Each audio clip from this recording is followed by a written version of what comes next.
All right, this is the south side, which I don't think the roof inspector that was here even noticed this, but this is a shingle that's wind damaged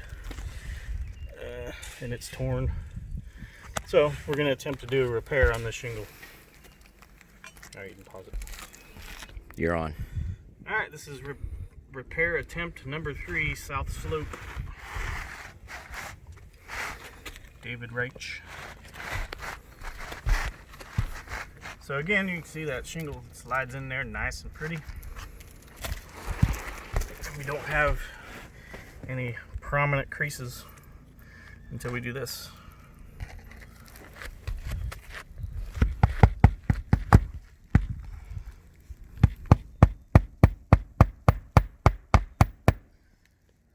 Down.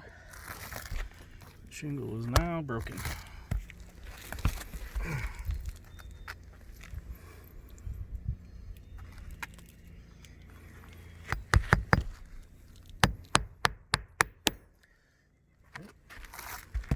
She's broken. Hit a stud that time.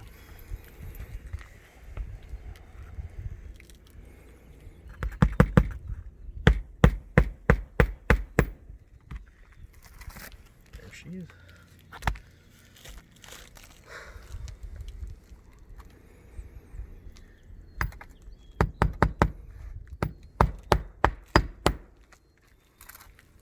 There. So that's it. South slope, east slope, west slope, east coast, west coast. We're done.